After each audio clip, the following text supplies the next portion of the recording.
ติดตามเบิ่งเป็นข้อมูลข่าวสารของทั้งการนำพรรคและรัฐแห่งสปป.ลาวได้เข้าร่วมพิธีไว้อาลัยถึงดวงวิญญาณของสหายเจินดึกเรื่องติดตามเบิ่งพร้อมกัน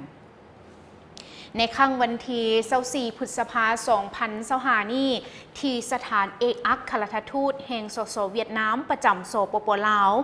สหายทองลุ้นศรีสุริตเลขาธิการใหญ่คณะบริหารงานศูนย์กลางพรรคประชาชนปฏิวัติลาวประธานประเทศแห่งสปป.ลาว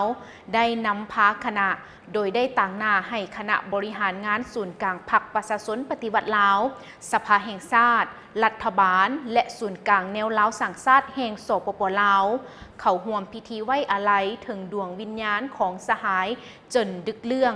อดีตกรรมการกรมการเมืองศูนย์กลางพรรคอดีตประธานประเทศแห่งสสเวียดนามที่ได้ถึงแก่มรณกรรมในครั้งวันที่20 พฤษภาคม 2025 ที่ผ่านมา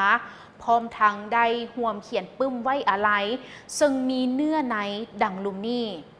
ข้าพเจ้าต่างหน้าคณะบริหารงานศูนย์กลางพรรคประชาชนปฏิวัติลาวสภาแห่งชาติรัฐบาลและศูนย์กลางแนวลาวสังชาติแห่งสาธารณรัฐประชาธิปไตยประชาชนลาวขอแสดงความไว้อาลัยหักอย่างสุดซึ้งต่อการจากไปของสหายเจินดึกเรื่อง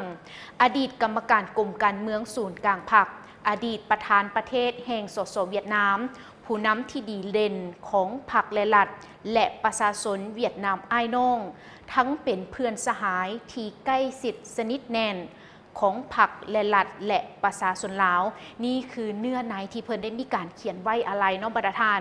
ซึ่งในนี้พวกเขาขอสรรเสริญและจดจำถึงผลงานคุณงามความดีของสหายที่ได้ประกอบส่วนอันใหญ่หลวงเข้าในการเพิ่มพูนคูณสร้างสายพัวพันมิตรภาพอันยิ่งใหญ่ความสามัคคีอันพิเศษและการร่วมมือรอบด้านระหว่างสองพรรคสองรัฐและประชาชนสองชาติลาวเวียดนามตลอดมาในทำการความโศกเศร้าเสียดายในครั้งนี้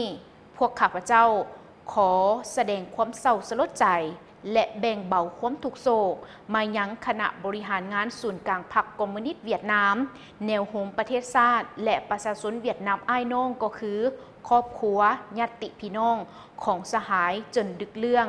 มาณโอกาสนี้ด้วยและนี่ก็ถือได้ว่าเป็นคำเขียนไว้อาลัยสำหรับพิธีไว้อาลัยดวงวิญญาณของสหายเจินดึกเรื่องอันนี้ก็ถือได้ว่าเป็นอีกหนึ่งเวียกงานและก็เป็นภาพอีกหนึ่งภาพที่พวกเขานำมาให้ประธานนั่นได้ติดตามน้ำการพร้อมเดียวกันนั่นทางโทรภาพลาวสตาร์ของพวกเขาก็แสดงความไว้อาลัยอย่างสุดซึ้งกันด้วย